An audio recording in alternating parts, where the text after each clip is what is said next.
What up, everybody? Welcome back once again to the Real Nerdy Review. You already know who it is, back with another movie review. Before we get into this movie review, I need everybody to hit that like button. Let's get this channel averaging 10 likes per video. I need you to hit that subscribe button. Let's get this channel to 1,400 subscribers. And help me by watching this video and all my other videos from start to finish so we can get this channel to 4,000 watch time hours. So, with all that being said, let's get into this review.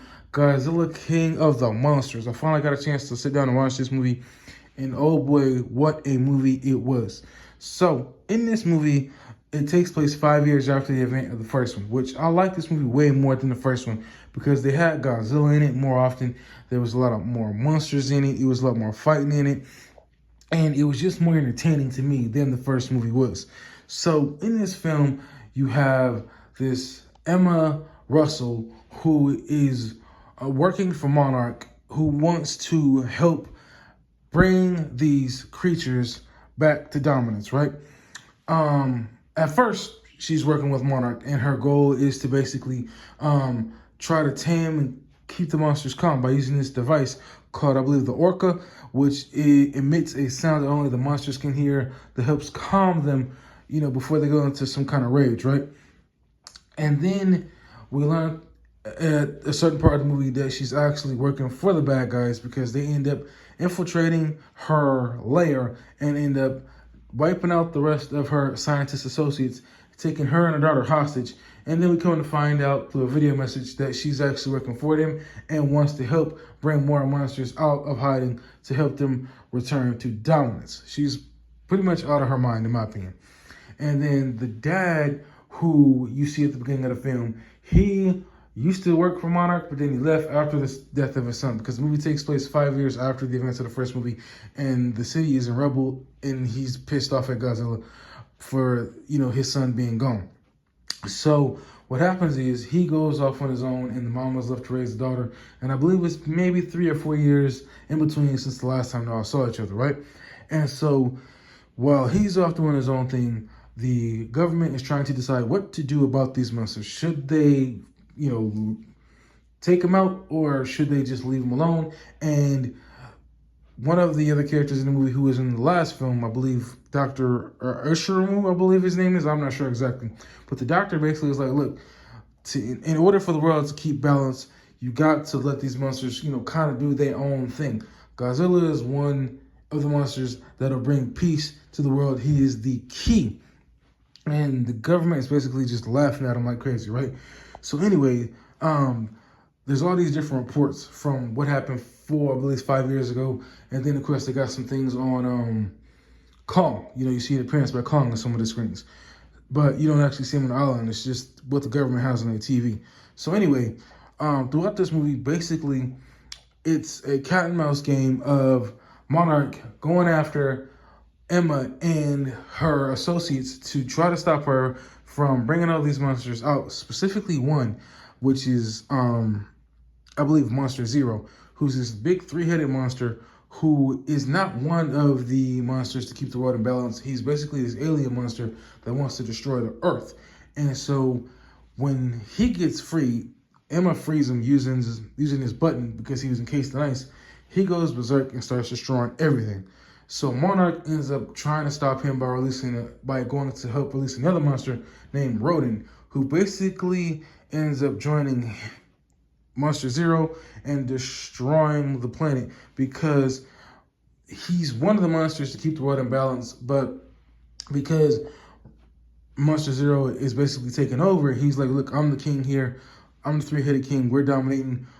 We're going to tell y'all what to do. And so Monster Zero does get into an earlier fight with Godzilla, which is a badass fight, by the way. But Godzilla gets his butt kicked.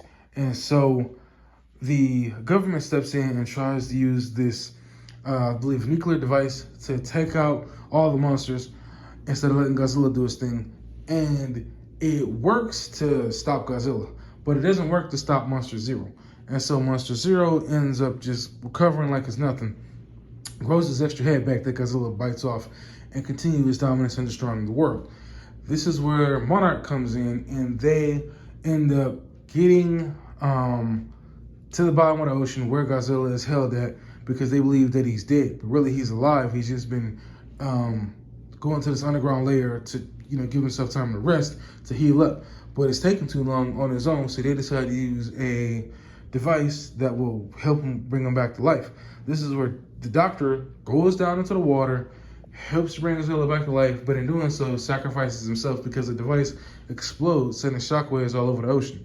So Godzilla is brought back, but he's more, there's a lot of radiation going on in his body.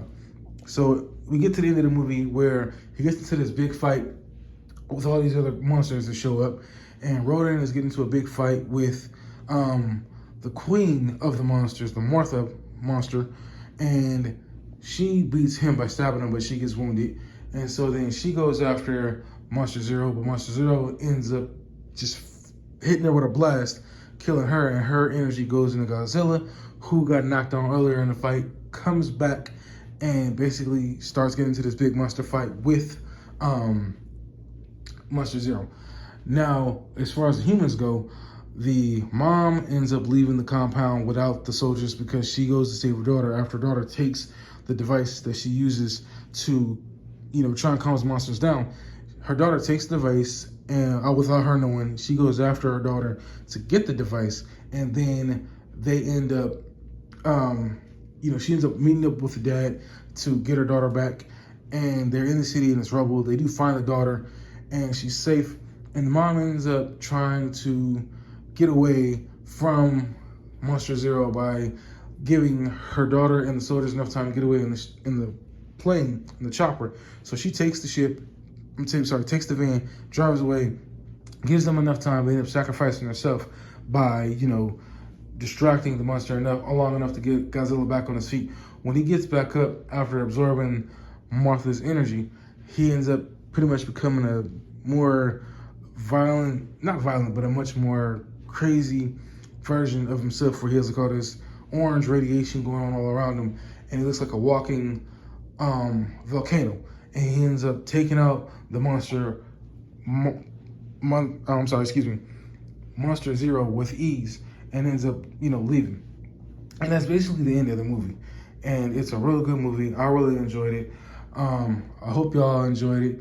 I'm gonna give this movie a 7.5 out of 10. Y'all let me know in the comment section. What do you all think? Did you like it? Do you think it's one of the best movies ever? Post those comments down below. Make sure you like, comment, subscribe, and I'll hit you on my next video. Peace out.